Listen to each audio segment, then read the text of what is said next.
In the summer of 1940, a single nation stood between Nazi Germany and total domination of Western Europe. Britain, bruised and bloodied by the fall of France, now found itself utterly alone. The British Expeditionary Force had just escaped from Dunkirk, leaving behind most of its tanks, artillery, and heavy equipment. Across the Channel, Hitler's armies stood triumphant, and the skies were soon to be filled with the roar of Luftwaffe bombers. Most of the world expected Britain to fold, to negotiate, to surrender, to cut a deal while it still could, but they underestimated one man. Winston Churchill had only recently become Prime Minister, yet his voice carried the full weight of a nation's defiance. There would be no deals, no appeasement. "We shall fight on the beaches," he declared. "We shall never surrender." It was not just rhetoric. Within weeks, the British government had begun preparing for what seemed like the inevitable, a full-scale German invasion. Defensive lines were dug across the countryside. Road signs were removed. Bridges were wired for demolition. Even ordinary citizens joined the Home Guard, arming themselves with whatever they could find, many with little more than pitchforks or outdated rifles. But the reality was grim. The German war machine, fresh off its blitzkrieg victories across Europe, was preparing Operation Sea Lion, the code name for the planned invasion of Britain. German barges were assembled, and troops began training for amphibious landings. On paper, Hitler had the upper hand. His army was experienced and well-equipped. The Luftwaffe outnumbered the Royal Air Force more than 3-1, and yet, as the world held its breath, the outcome of the war came down not to numbers, but to strategy, stubbornness, and one overlooked innovation, radar. What followed was not just a battle for control of the skies, but a brutal test of national endurance. Cities would burn. Pilots would die in droves. Londoners would sleep in subway tunnels as bombs rained down from above. And through it all, Churchill refused to back down. This was not just about territory, it was about survival. The survival of democracy, of independence, of a way of life.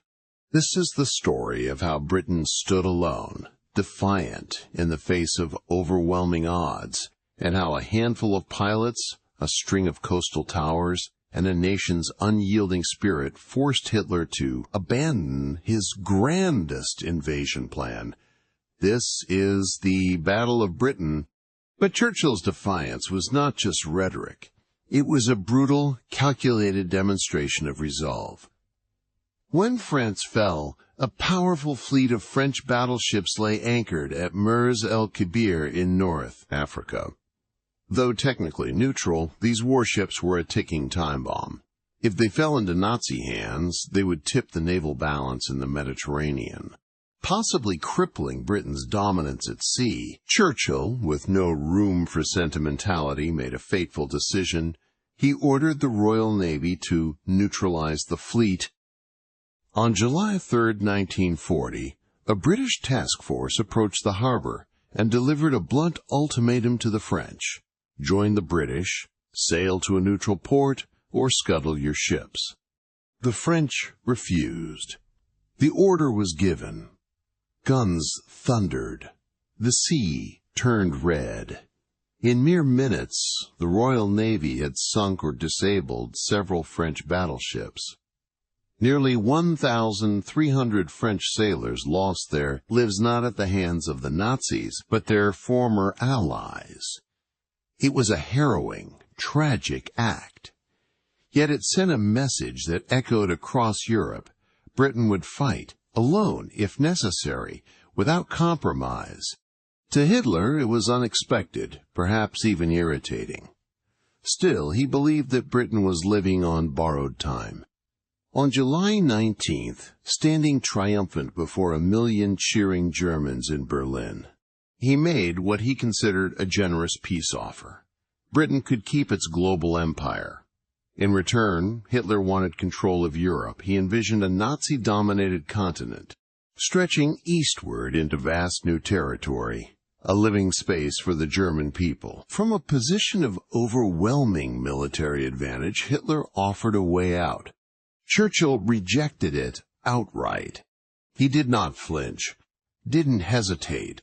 His response was not couched in diplomatic nuance, but in fire and fury. "We shall fight on the beaches," he had declared weeks before. "We shall never surrender." That defiance was not just for show, it was policy, it was principle.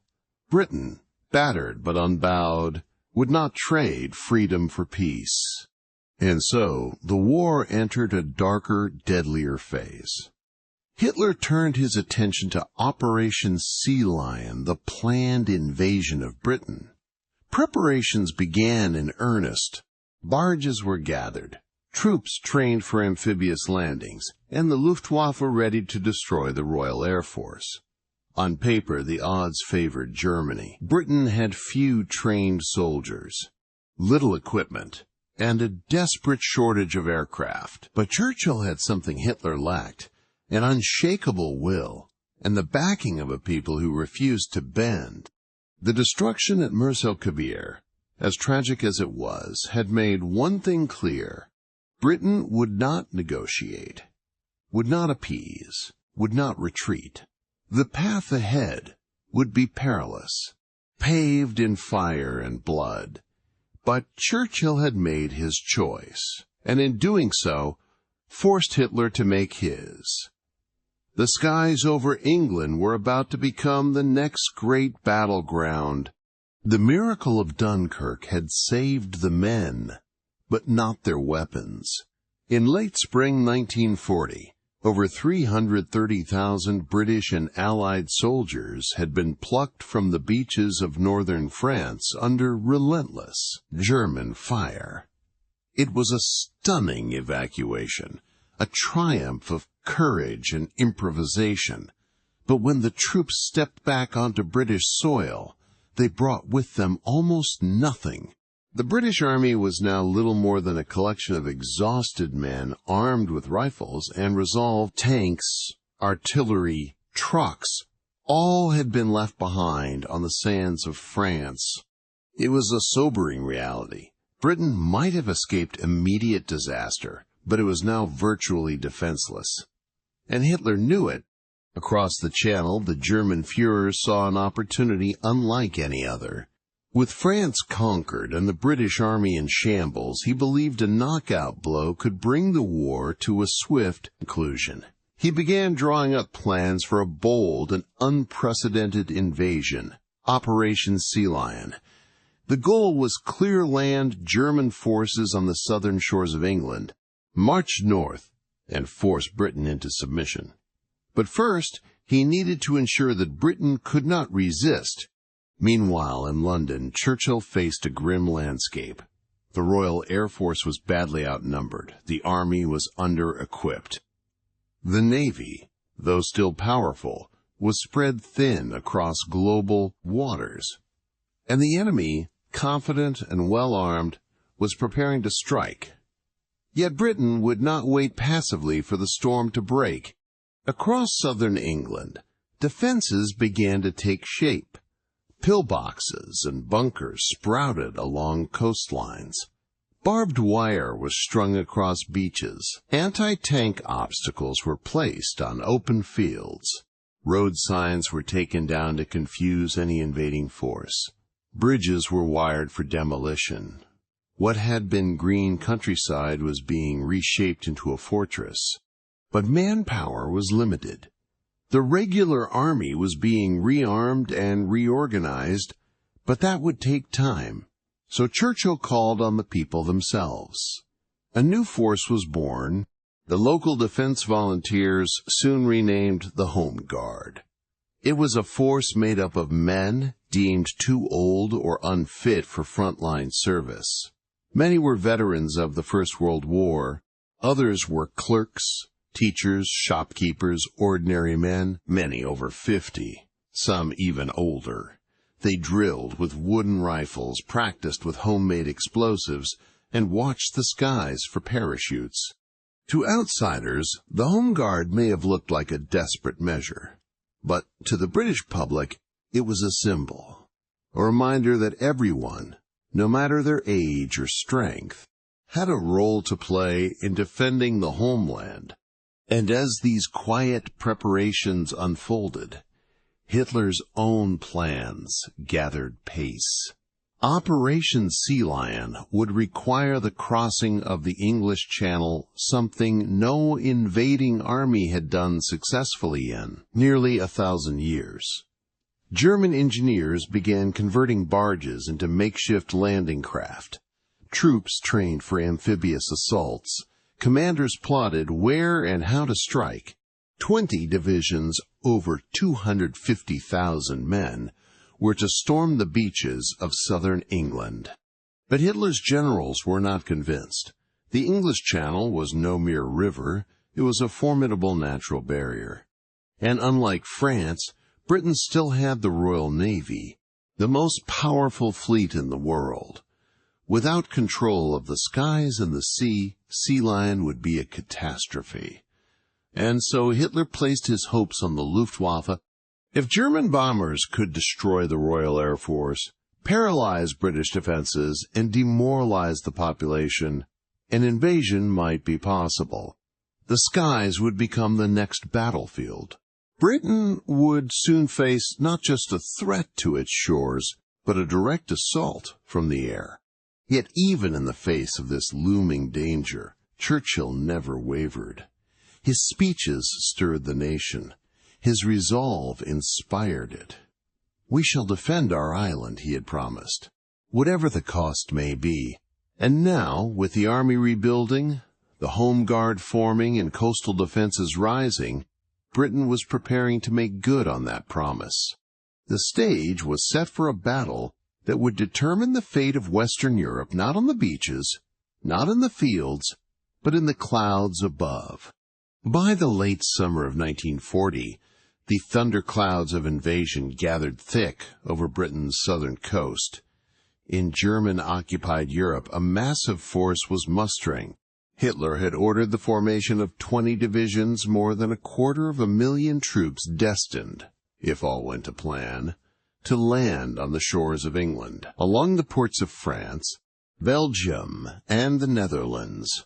Hundreds of barges were hastily collected and converted into landing craft. Some were little more than river cargo vessels fitted with crude ramps. Many lacked engines. Tugs were assigned to tow them across the channel like a great iron flotilla. Operation Sea Lion was no longer a concept. On paper, it was a real, physical movement of men and steel. And it was terrifying. To the German generals, however, it was also deeply flawed. Chief among the skeptics was Admiral Erich Raeder, commander of the Kriegsmarine. He had seen what the Royal Navy had done to the French fleet at Mers el-Kebir, striking without hesitation to prevent enemy use of ships. He knew the Royal Navy would not hesitate to do the same to German invasion barges. Britain's fleet, while stretched thin across the globe, still outnumbered and outgunned the Germans in home waters. It had dozens of destroyers, cruisers, and battleships at the ready. If the Royal Navy reached the invasion force while it was in the Channel, the result would be a slaughter. Raeder doubted that his own navy could hold the Channel for more than a few hours. Certainly not the days it would take to land, supply, and reinforce an entire invasion army. He warned Hitler in no uncertain terms. Unless the Luftwaffe could completely neutralize the RAF and dominate the skies, Sea Lion would be a suicide mission. But Hitler, riding high after victory in France, dismissed the concerns. He believed that the Royal Navy, old and rigid, would not dare risk its ships against the combined strength of the Luftwaffe. To him, air power was the modern answer to Britain's historic naval dominance. Air superiority, he thought, would be enough to keep the British fleet at bay, Bombers would sink their ships, fighters would tear through the RAF, and when the enemy was blinded and beaten, the Wehrmacht would land. It was a fundamental miscalculation, one that would prove pivotal. Churchill and his commanders were not blind to the danger. They knew the barges were massing. They had intelligence, photographs, and radio intercepts. Britain braced for invasion with urgency. Patrol boats scoured the channel. Coastal defenses were fortified daily. Even the Home Guard was drilled to respond to a sudden beach landing.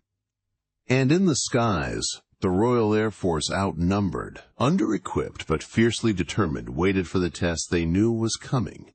Behind the scenes, another layer of preparation unfolded. Thanks to the work at Bletchley Park, British intelligence had insights into German command structures, troop movements, and operational goals. These invisible threads of knowledge helped Churchill and his war cabinet to calculate where and when the blow might fall, and to plan accordingly. Yet none of this would matter if the Germans succeeded in controlling the channel, even for a few days. If the invasion force landed in strength, Britain's future would hang by a thread. Operation Sea Lion was a gamble. For all its planning, it was never more than a risky leap built on the fragile hope that Britain would buckle under pressure from the air. Hitler had won so easily on the continent that he expected the same result across the Channel. But Britain was not Poland or Norway or France. It was an island defiant, isolated, and unwilling to surrender. And so, while barges floated in harbors and soldiers drilled on the beaches of Calais, the fate of the war hinged not on ships, but on skies. The Luftwaffe would have to clear the path. If they failed, those 20 divisions would never see English soil. The invasion force might have been assembled, but the real battle was yet to come. As Hitler's war machine churned forward and the invasion plans for Operation Sea Lion took shape, it became clear that the fate of Britain would first be decided not on its beaches, but in its skies. The English Channel might have been the physical barrier, but the true line of defense was invisible, drawn high above the southern coast, in the thin blue air where machine met machine in desperate battle. The Luftwaffe, fresh from its crushing victories across Europe, was confident and overwhelming. Nearly 2,600 aircraft stood ready, sleek, deadly fighters, like the Messerschmitt Bf 109, and swarms of bombers, including the Dornier Du 17, the Heinkel He 111, and the versatile Junkers Ju 88. With such numbers and momentum on their side, German commanders believed they could wipe the Royal Air Force from the skies within weeks, perhaps even days. The RAF, by comparison, was drastically outnumbered, fielding fewer than 700 frontline fighters. The odds were brutal, the stakes immense. Yet Britain had two trump cards. One was technological, the aircraft themselves. While the German Bf 109 was fast and deadly, it lacked the range to linger over England for long. The British countered with two formidable machines, the Hawker Hurricane, a rugged and reliable workhorse, and the Supermarine Spitfire, agile, elegant, and beloved by its pilots. Though fewer in number, these aircraft gave Britain a fighting chance. The second trump card was strategic. Air Vice Marshal Hugh Dowding, a quiet, cerebral man, Dowding understood that this battle could not be won by trying to match the Luftwaffe sortie for sortie. If he chased every German raid, if he scattered his limited forces too thin, he would lose everything. So he made a bold, often controversial choice. He would not respond to every attack. He would conserve his fighters for the moments that truly mattered, for the massed bomber formations that posed real threats to airfields, factories, and cities. It was a strategy of cold patience, one that demanded discipline from pilots and commanders alike. Many questioned his caution. German raids on Channel convoys drew blood, and public pressure mounted. But Dowding held firm. His goal was not to save ships or towns one by one. It was to deny the Luftwaffe air superiority altogether. And behind his lines, Dowding had something else, a secret weapon. Britain's radar network code, named Chain Home, was the most advanced in the world. A string of tall, eerie masts dotted the coastline, quietly watching the skies. They could detect incoming aircraft long before they were visible to the naked eye, giving precious minutes for RAF fighters to scramble and climb into position. Radar allowed Dowding's forces to punch above their weight, targeting raids with precision and preserving strength where it mattered most. So when the Luftwaffe launched Eagle Day, its all-out aerial assault in August 1940, it believed the end of the RAF was imminent. Wave after wave of bombers thundered toward southern England, escorted by swarms of fighters. Airfields were struck, radar towers were attacked, cities burned. But thanks to Dowding's tactics and the resilience of his pilots, the RAF absorbed the blows and hit back. British fighters rose in tight, coordinated squadrons. Spitfires tangled with the Bf-109s high above, while Hurricanes dove into the bomber formations, ripping them apart. Though vastly outnumbered, British pilots were flying over home territory, with the advantage of shorter turnaround times and the morale of defending their homeland. The battle that unfolded was not a single clash, but a grinding war of attrition, fought sortie by sortie, hour by hour. The Luftwaffe lost dozens of planes a day. German aircrews, who had never faced serious resistance before, were now facing fierce dogfights and relentless counterattacks. The RAF, too, paid dearly, but Dowding's strategy of refusing to take the bait, of engaging only when the stakes were highest, began to pay off. In the skies above southern England, the Luftwaffe expected to find weakness. Instead, they found resolve. And as Hitler's plans for invasion hung in the balance, it was becoming clear Britain would not be broken from the air. While squadrons clashed in the skies and invasion fleets waited in port, the real turning point in the Battle of Britain began not in a cockpit, but in laboratories and listening stations across the English countryside. At a time when Britain's survival hung by a thread, its scientists quietly delivered a breakthrough that would fundamentally reshape the nature of warfare. The world's first fully integrated radar defense system, known as Chain Home. This was not merely a technological curiosity. It was a revolution. Stretching along the southern and eastern coasts of Britain stood a line of steel towers, eerie and towering, equipped with strange antennas and humming with invisible power. These were the eyes of the nation, scanning the skies day and night, reaching far beyond the horizon.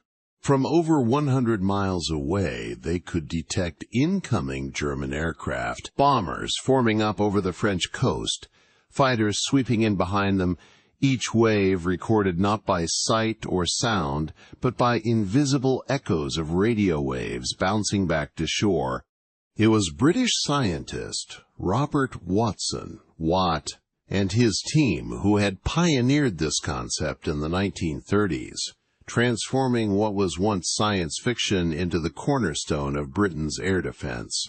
But radar alone was not enough. Under the guidance of men like Air Vice Marshal Hugh Dowding, the British built something greater, an integrated command and control network that linked radar stations to observer corps posts, to sector control rooms, and finally to the airfields where fighters waited for the scramble order. This system meant that Britain no longer had to guess where the Luftwaffe would strike. It could see them coming. It could calculate their speed, altitude, and numbers. It could direct squadrons precisely to intercept them. While the Germans flew blind, relying on tight formations and visual coordination, the RAF operated with a kind of foresight that seemed almost supernatural. And that is where Germany made one of its most crucial mistakes. Early in the campaign, Luftwaffe commanders noticed the strange towers along the British coast. Some German intelligence officers even suspected they had something to do with aircraft detection. But Hermann Göring, head of the Luftwaffe, dismissed these concerns. He believed that the British air defenses relied mainly on visual spotting and radio reports from observers. As a result, the Germans never prioritized destroying the radar system. A few raids were launched against chain home sites during the early days of Eagle Day. But when those stations were quickly repaired and brought back online within hours, Göring assumed they were insignificant. In reality, they were the backbone of British resistance.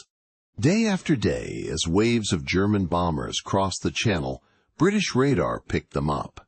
The alerts flashed to Fighter Command headquarters at Bletchley Priory, just outside London. From there, filtered and analyzed by young women at plotting tables and relayed to airfields, orders were issued to scramble Spitfires and Hurricanes with uncanny timing. British pilots often arrived above the target area just as German formations appeared, leading some Luftwaffe airmen to believe the RAF had sixth sense. But there was no magic, only science. This edge in coordination allowed Britain to fight smarter, not harder. Despite having fewer aircraft, the RAF used them efficiently, preserving strength and inflicting heavy losses. Radar gave commanders like Dowding the confidence to hold back during minor raids and commit fully when a real threat emerged. It allowed the British to make the most of their limited resources and to avoid being worn down by attrition. As the battle wore on, Göring's failure to neutralize this system proved disastrous. Had he continued his attacks on the radar stations rather than shifting focus to cities and factories, the RAF might have been blinded, overwhelmed, and broken. But instead, Britain retained its sight, its coordination, and its resolve.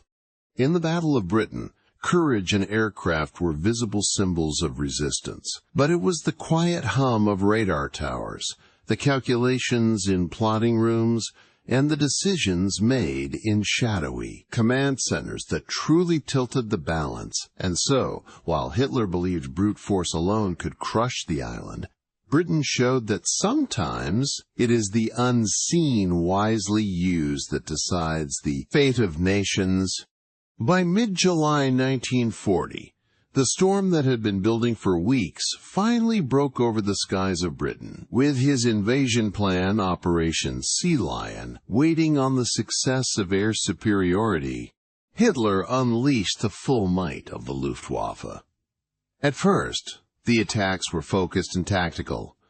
German bombers swept low over the English Channel, hunting British shipping, probing the coastal defenses, and striking at what they believed were key vulnerabilities, the radar towers that lined the southern shore, and the ports that might serve as landing grounds for the coming invasion. The Luftwaffe's early tactics were meant to draw the Royal Air Force into a war of attrition. They expected the RAF to respond to every sortie, every ship under attack, every radar tower damaged. But Air Vice Marshal Hugh Dowding had no intention of playing that game. Instead, he held back his fighters, refusing to be baited. He knew these were only preliminary blows. The real test was still to come.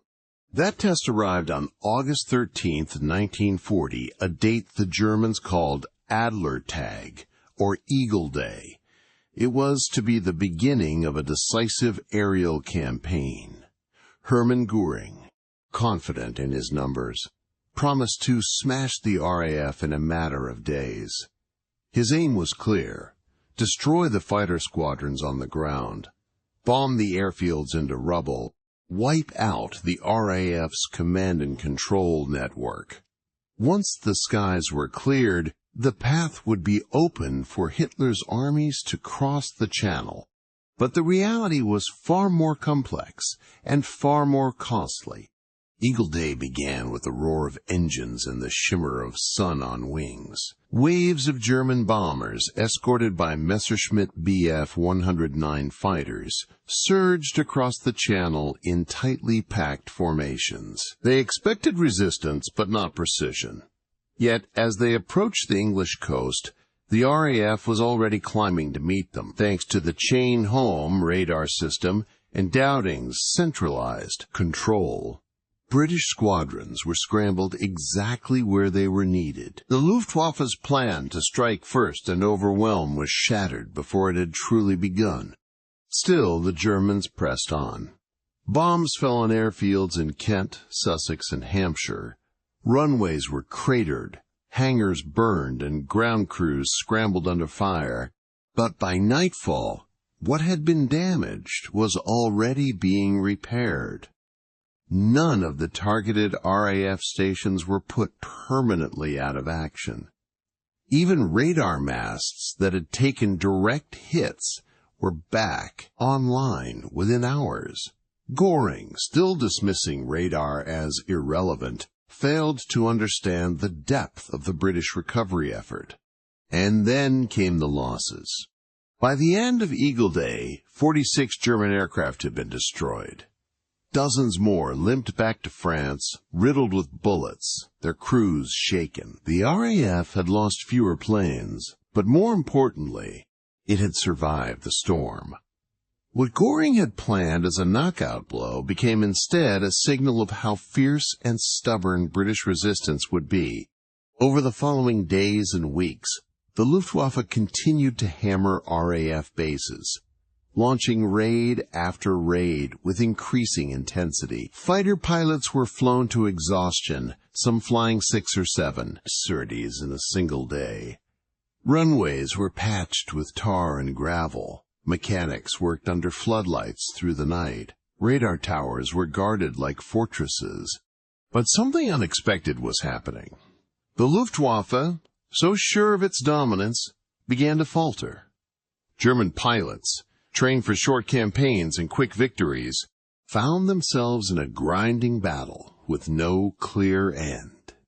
Every time they returned, the RAF was still there, waiting, climbing into the skies, intercepting. It seemed impossible. Morale among German crews began to crack. They had been promised air supremacy within days. Instead, they were flying into a hornet's nest day after day, losing comrades, facing relentless opposition. The RAF's resilience became more than just a tactical problem. It became a psychological one. Goring's confidence turned to frustration.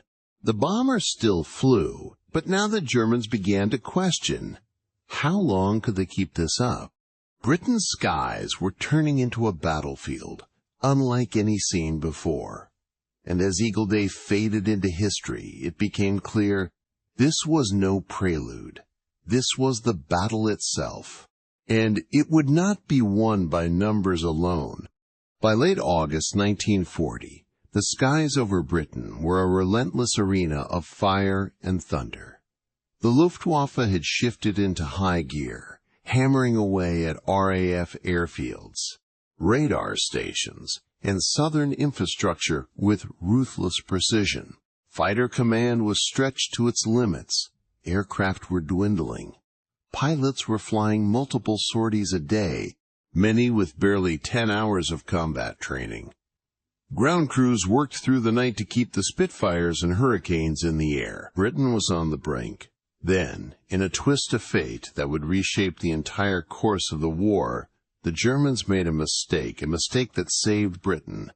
On the night of August 24th, a group of German bombers, disoriented in the darkness, veered off course and accidentally dropped their payload over London. The attack was small, unintended, but devastating.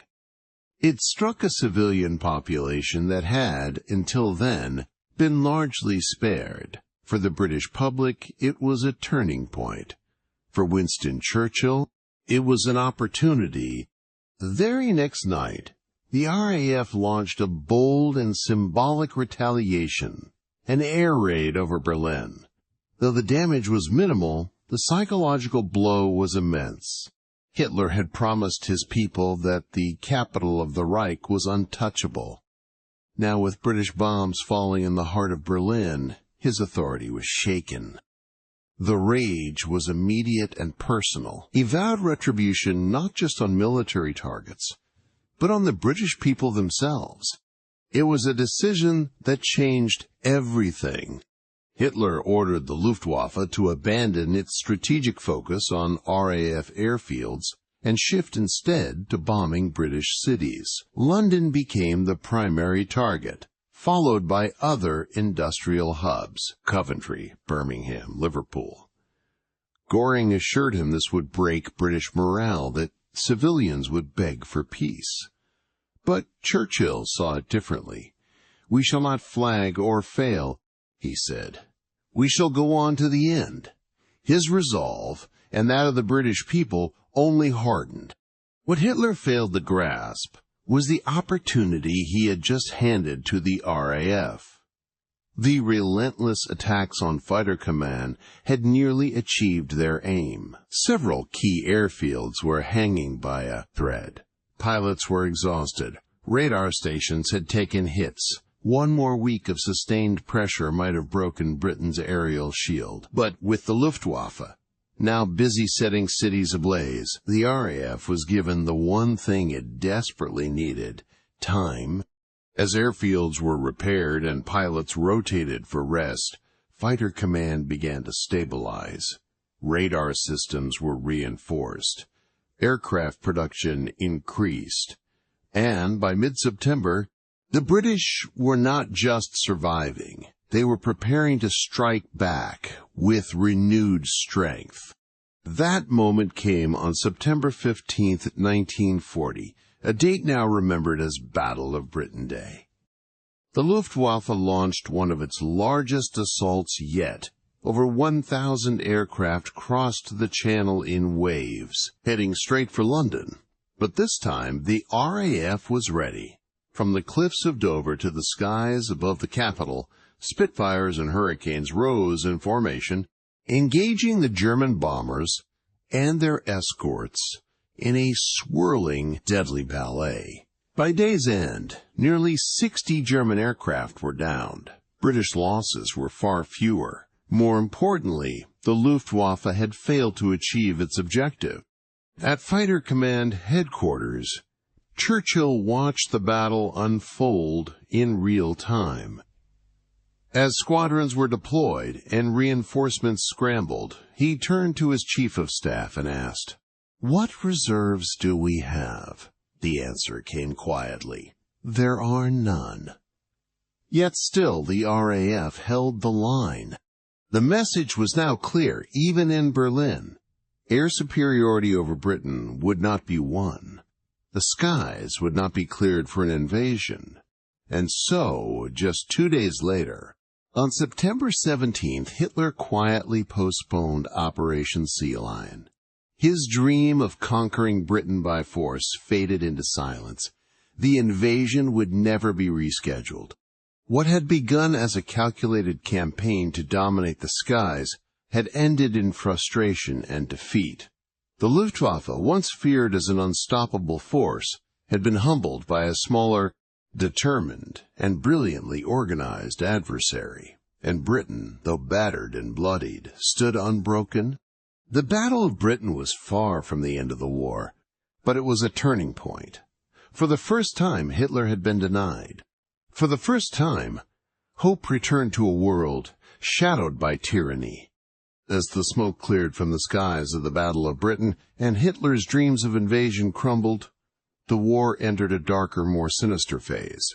Denied victory in the air, the German Führer turned his fury on Britain's cities.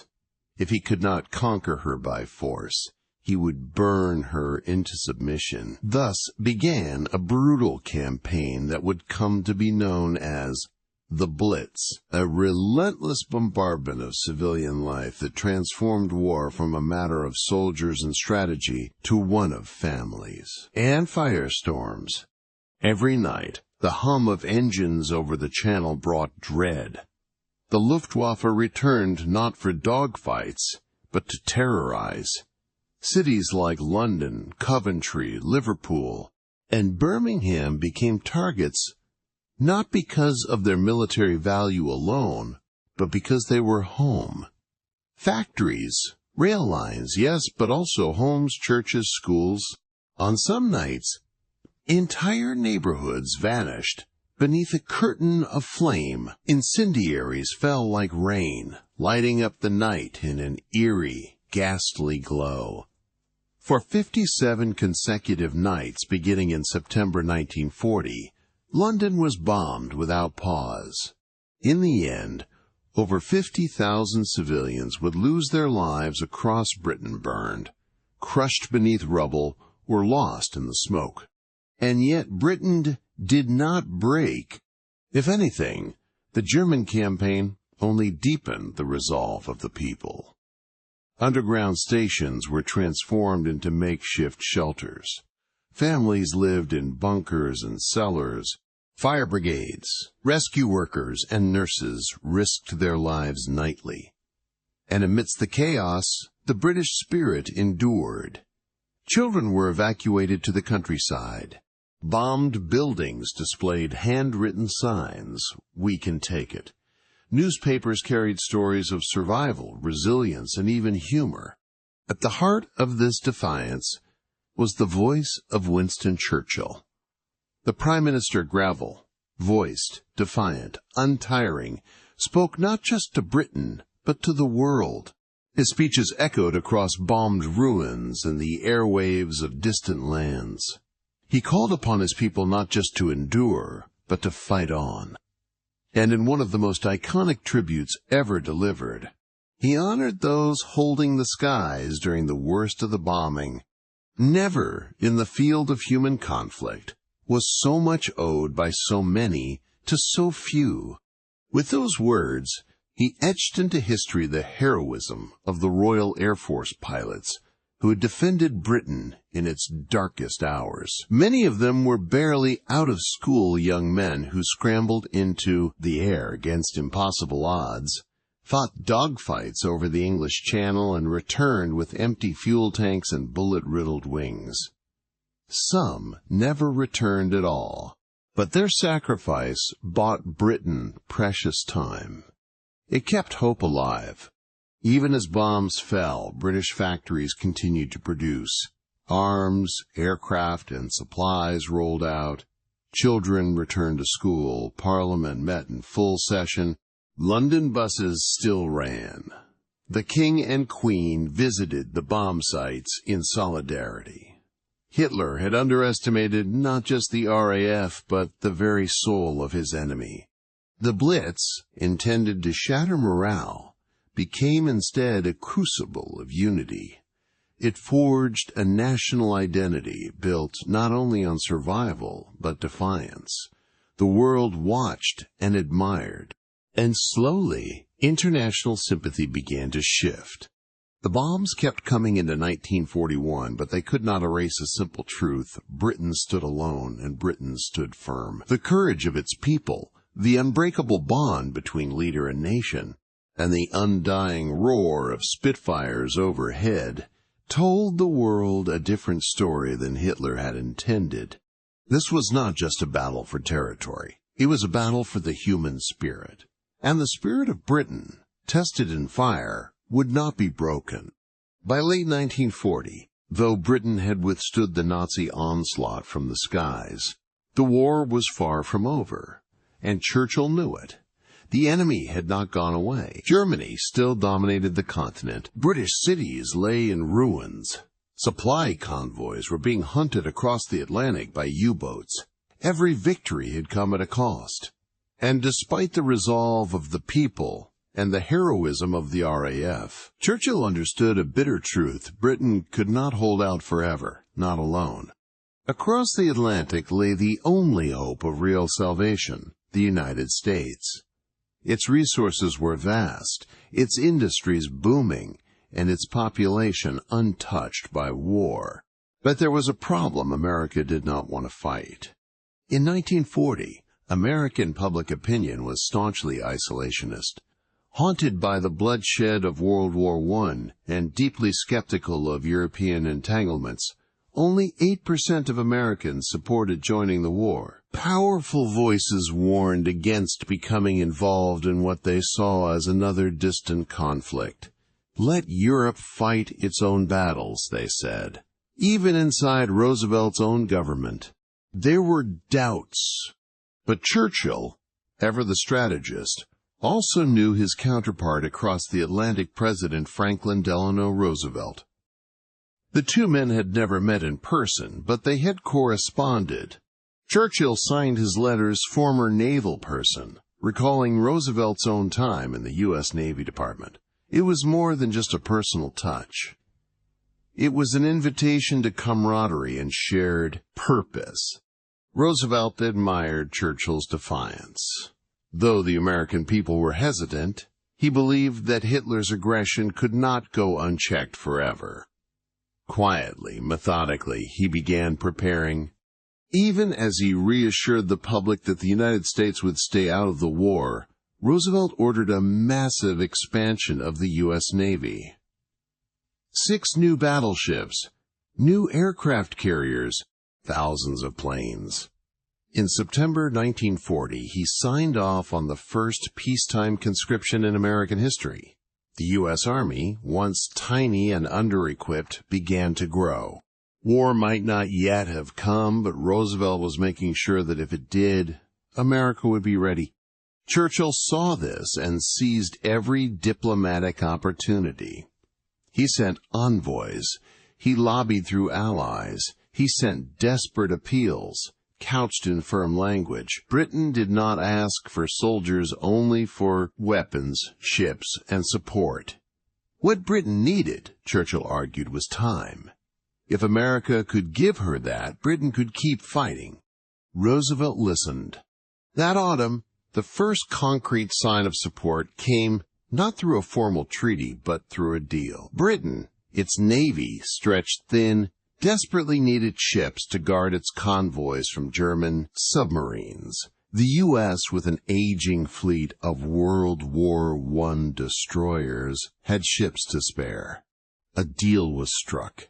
50 American destroyers in exchange for 99-year leases on British bases in the Caribbean and Newfoundland. It was a masterstroke aid without war, support without a declaration. Isolationists fumed, but the public gradually shifted. America was not at war yet, but had begun to lean in.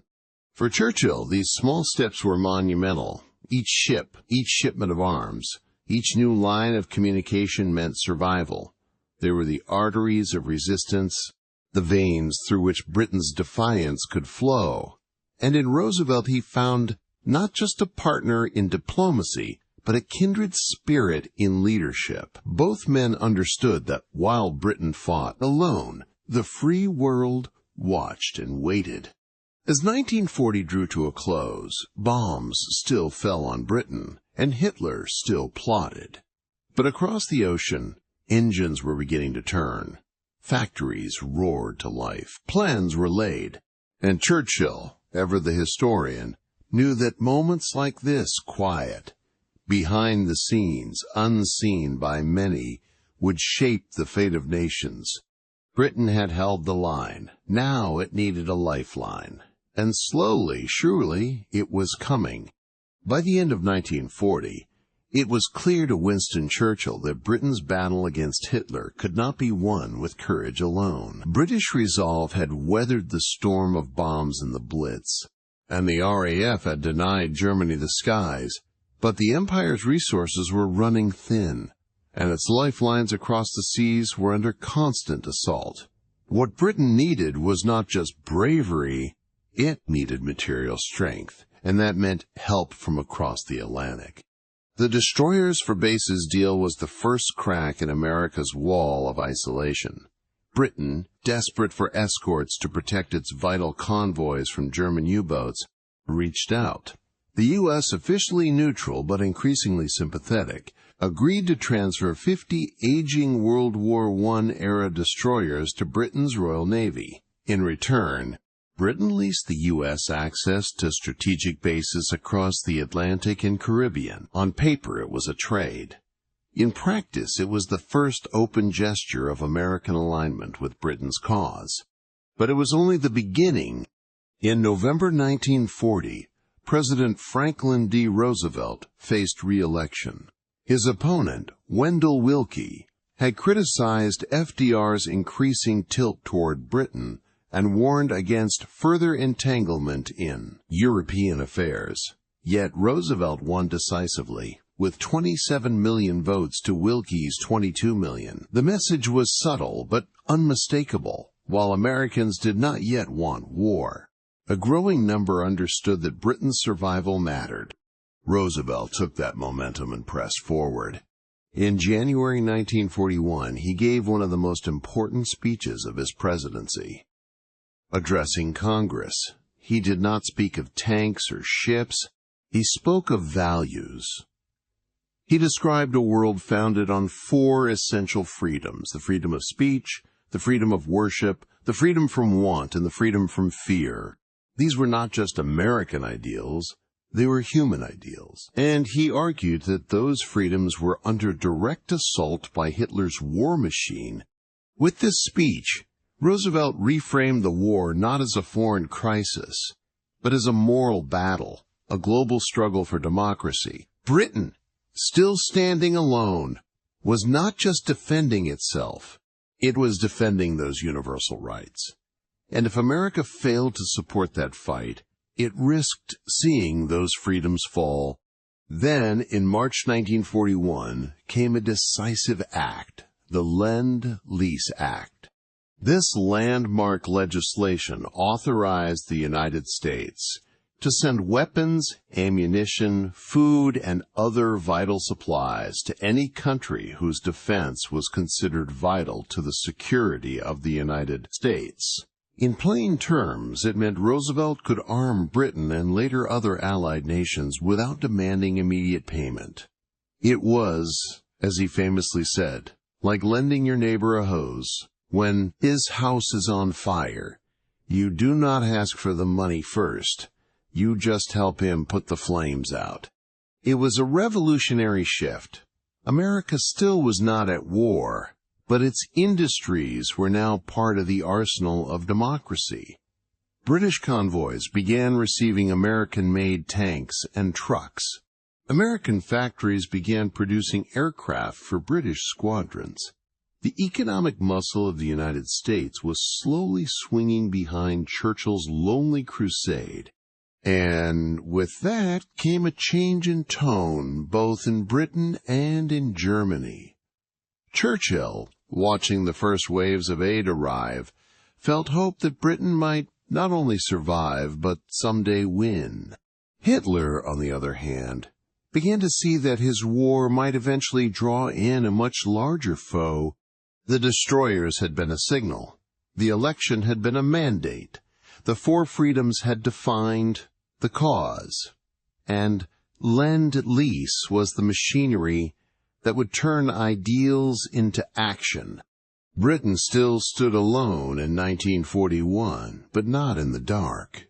Across the ocean, lights were coming on. America was not yet in the war, but the arsenal of democracy was waking up. Though the United States had not yet declared war, President Roosevelt knew the time for silence was over.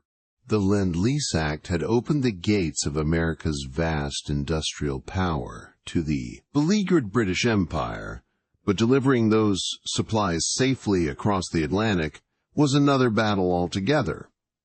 German U-boats prowled the sea lanes, hunting convoys in packs, cutting off Britain's lifelines with ruthless efficiency. If the arsenal of democracy was to matter, Roosevelt had to do more than just ship weapons. He had to protect them.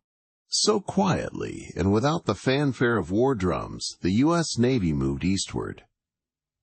In the summer of 1941, Roosevelt extended the so-called Pan-American Security Zone, pushing U.S. naval patrols far into the North Atlantic, far beyond traditional American waters. Soon, American destroyers were not only watching, but actively escorting British-bound convoys, their decks bristling with depth charges, their sonar equipment sweeping for the shadowy menace below. This was not neutrality. It was a calculated risk. Officially, the United States was still out of the war. But in practice, American sailors were now sailing into harm's way, protecting ships loaded with tanks, guns, food, and fuel, all bound for Britain's ports. The Germans noticed.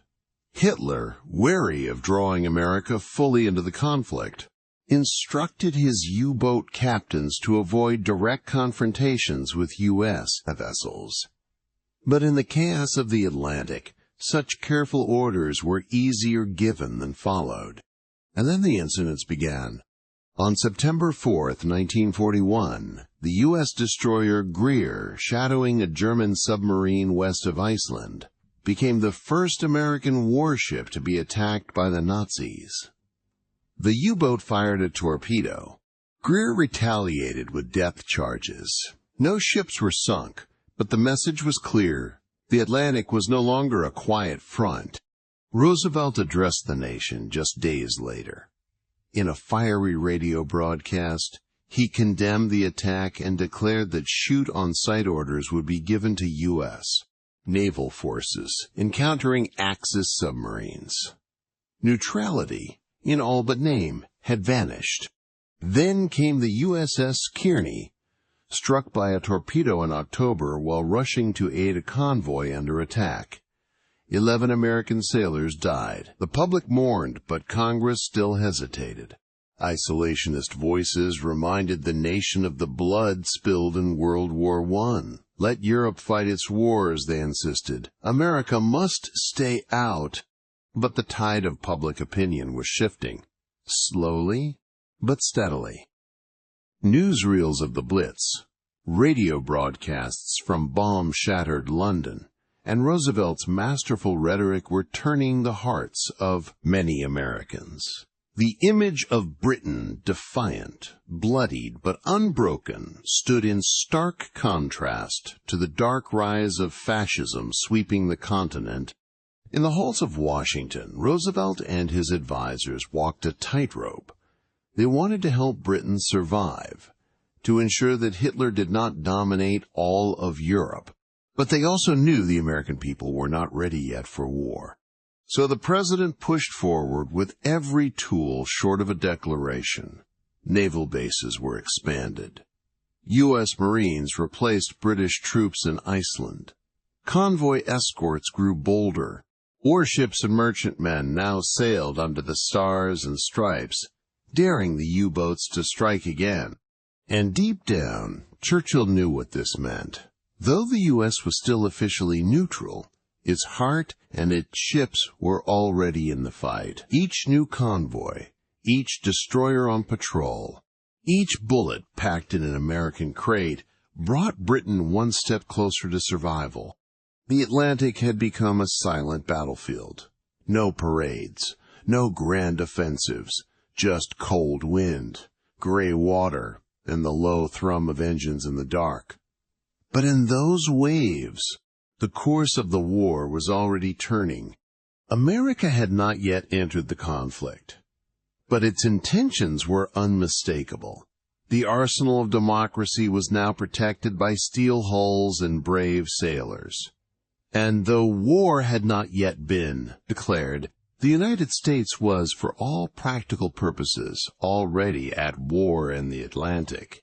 While bombers darkened the skies and convoys crossed treacherous seas, another war, quieter, colder, and in many ways more decisive, was being fought behind locked doors in a quiet corner of Buckinghamshire. At Bletchley Park, a Victorian mansion turned intelligence headquarters, a group of mathematicians, linguists, and eccentric geniuses was waging battle not with guns, but with logic, wires, and unrelenting perseverance. Their enemy, the German Enigma code. The story began before Britain even entered the war. In the 1930s, Polish cryptanalysts had laid the foundation, carefully analyzing the Enigma machine's permutations. When it became clear that Germany would march toward war, they handed their discoveries to the British. That act of foresight would become one of the most valuable gifts of the entire war. By 1940, the Germans had upgraded their encryption methods, believing Enigma to be unbreakable. Every military branch had its own settings, changed daily. Trillions of possible combinations meant that even with a machine, brute forcing the code in a single day seemed impossible. But inside Bletchley Park, a small team led by Alan Turing refused to accept that. Turing, a shy and brilliant mathematician, understood that to beat the machine, he would need another machine. What emerged was the bomb, a room-sized electromechanical computer that could cycle through possible Enigma settings at unprecedented speed. Alongside fellow codebreakers like Gordon Welchman, Joan Clark, and others, Turing's machines began doing the impossible, decoding Nazi messages in real time. The result was a stream of intelligence so rich and so consistent that it earned its own code name, Ultra. With Ultra, Britain could eavesdrop on Luftwaffe plans, track U-boat movements, and anticipate German operations before they unfolded. It was as if Churchill had a window into Hitler's war room. But that power came with a dangerous burden. If Germany discovered Enigma had been cracked, they would change their encryption, and Bletchley's miracle would vanish overnight. So Churchill made a brutal decision. Ultra would be used only when absolutely necessary, and even then, cover stories would be crafted to hide its true origin. Imagine knowing a convoy was about to be attacked, but allowing part of it to fall just enough to keep the Germans confident in Enigma's secrecy. That was the price of intelligence. That was the cost of victory. Throughout 1940 and beyond, Ultra gave the RAF vital clues about German air operations. When the Luftwaffe shifted strategies, the British often seemed miraculously prepared, repositioning fighters or relocating squadrons just in time. What the enemy saw as luck was, in truth, the cold precision of British cryptanalysis. And the miracle of Bletchley did not just save lives, it shortened the war. Historians estimate that the intelligence gathered there cut the war by 2 to 4 years. Turing's work would go on to influence the development of modern computing, and the secrecy surrounding Bletchley remained so complete that for decades the public had no idea what had taken place there. But within the walls of that quiet estate, something extraordinary had happened. A war had been fought with ideas and logic, where silence was a weapon and secrecy was salvation. And in that hidden conflict, Britain found one of its greatest advantages.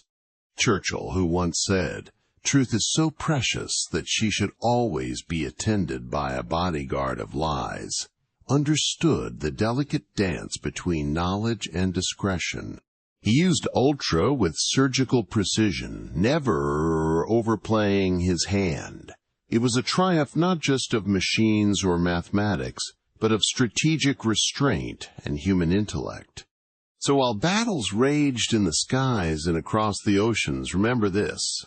Some of the most decisive victories of the Second World War were won not with bullets or bombs, but with quiet minds, locked doors, and ticking machines in the shadowed halls of Bletchley Park. As Britain stood defiant against the Axis onslaught, Winston Churchill understood that resilience alone was not enough.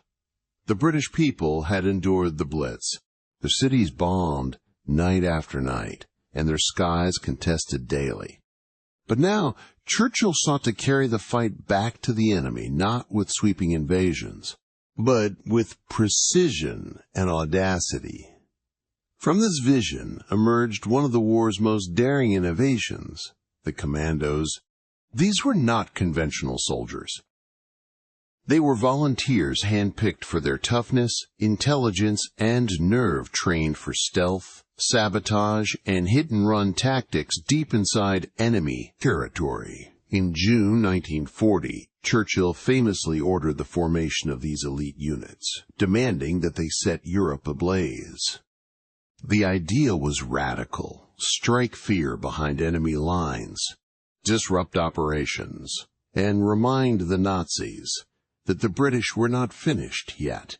One of their first theaters of operation was Norway, a nation occupied early by German forces to secure access to iron ore and control of the North Atlantic. It was also a region of strategic infrastructure and isolated enemy positions perfect for testing this new kind of warfare. The Lofoten Islands raid in March 1941 marked a dramatic beginning. Under the cover of darkness, British commandos landed swiftly, destroyed fish oil factories that were supplying glycerin for German explosives, and captured codebooks and Enigma components, priceless treasures for the Bletchley Park codebreakers. The effect was both immediate and psychological. Germany had assumed these remote Norwegian coasts were secure. Instead, they were now vulnerable. No coastline under Nazi occupation could be considered truly safe. Later, in December 1941, the Vagasel raid struck even deeper. Commandos stormed the small town, engaged German troops in fierce street combat, and razed key facilities. German reinforcements rushed in, only to discover the British had already vanished into the icy sea. The raid not only destroyed enemy positions, it tied down thousands of German troops who were thereafter stationed across Norway in anticipation of future raids that might never come. These operations were more than symbolic. They were tactical feints with strategic value, creating the illusion of a much larger threat along Hitler's northern flank. As a result, the German High Command diverted critical divisions away from more active fronts. What began as isolated raids soon blossomed into a long-term campaign of deception and pressure. Norway, for all its isolation, became a drain on German resources. And back home, these victories, though small in scale, were massive in morale. At a time when victory seemed distant and full-scale invasion was impossible, the commandos gave Britain its edge, its initiative, and its narrative. They were the living proof that the Allies could strike back, not in years to come, but now, today, tonight, under the cover of fog and silence. These early successes laid the groundwork for future operations, the Dieppe raid, the formation of the Special Air Service SAS, and eventually the amphibious landings of D-Day. The commando spirit, bold, unrelenting, unconventional, began to shape Allied doctrine. Even the Americans would later form their own equivalent in the form of the Rangers. But in 1941, with Europe under the Nazi boot and the United States not yet at war, these raids were Britain's way of breaking the silence, of saying, "We are still here and we are coming for you." Churchill understood the psychological power of momentum, and the commandos gave him just that. They were ghosts in the night, striking where least expected. And though their numbers were small, their impact was vast, rattling Hitler's confidence, tying up enemy divisions, and delivering intelligence windfalls. In this phase of the war, when grand offensives were out of reach, it was the precision of the few that held the line for the many. Thus, the story of the Commandos is not just one of sabotage and bravery, but of strategic brilliance, a tale that binds together the larger saga from enigma and radar to diplomacy and naval convoys by showing that war is won not only by strength, but by daring, by imagination, and by the refusal to yield. As the shadows of Nazi occupation stretched across the European continent, Churchill knew that conventional armies alone could not loosen Hitler's grip. Behind enemy lines, in the forests of Poland, the villages of France, and the mountains of Yugoslavia, countless civilians were already resisting in silence, in sabotage, in secret. But their efforts lacked coordination, resources, and support. What they needed was a hand reaching out from free soil, and so Britain answered with a new kind of weapon, the Special Operations Executive, or SOE. Formed in July 1940 under Churchill's direct order to set Europe ablaze, the SOE was a clandestine force unlike any before. Operating from the shadows, its mission was clear but perilous: to support, supply, and strengthen resistance movements across occupied Europe. Its agents were men and women drawn from all walks of life: linguists, former soldiers, radio operators, even actors and athletes. They were trained in sabotage, espionage, explosives, and survival, then dropped into enemy territory with forged papers and deadly knowledge. France quickly became one of the SOE's most vital theaters. With the help of the Royal Air Force, agents were parachuted under the cover of night into remote fields, where resistance fighters known as the Maquis waited nervously below. Crates filled with arms, radios, and explosives followed. Every drop was a gamble, every transmission a whisper against death.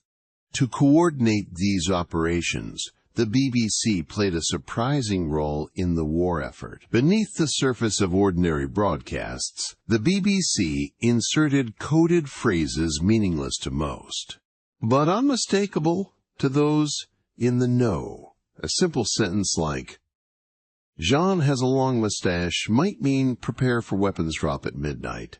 These cryptic lines became lifelines, signaling not only supply missions, but also sabotage instructions or warnings of imminent Gestapo raids. And the sabotage worked. Railway lines were blown, bridges destroyed, telegraph wires cut. German troop movements were delayed, and vital resources diverted. One particularly daring operation saw SOE agents and French partisans cripple a key locomotive factory, halting production of armored trains destined for the Eastern Front. Another operation involved the assassination of high-ranking Nazi collaborators, carried out with chilling precision. These actions did not just damage infrastructure, they shattered the illusion of Nazi invincibility. Yet the price was steep. The work of the SOE was drenched in peril. Capture meant torture. Many agents were betrayed. Entire networks were compromised. Some agents, like the brave Violet Sabo and Noor Inayat Khan, were eventually arrested and executed. But their sacrifices were not in vain. For every fallen operative, dozens more were inspired to rise. Resistance cells grew bolder, more organized, more effective.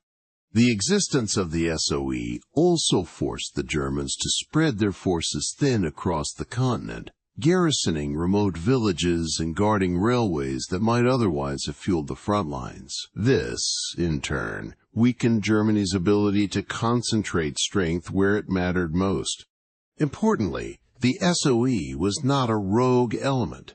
It was part of Britain's broader strategic vision, fitting seamlessly with the efforts of Bletchley Park, the Commandos, and diplomatic missions like Lend-Lease.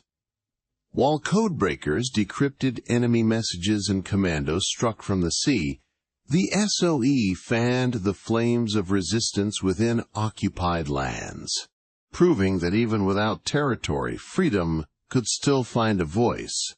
By 1943, SOE-supported resistance networks became crucial in laying the groundwork for the liberation of Europe. When the Allies landed in Normandy in 1944, they did not face a united German force. They faced a fractured enemy already bled and distracted by years of sabotage and unrest.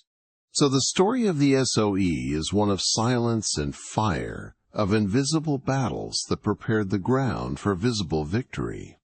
In a war where armies clashed on beaches and in deserts, the SOE fought in whispers, in footsteps, and in courage, empowering ordinary people to become the first cracks in Hitler's empire. Their legacy is written not just in medals or monuments, but in every village that dared to resist, and in the victory that followed. In the darkest days of 1940 and early 1941, the world watched with bated breath as Britain stood alone against the Nazi war machine.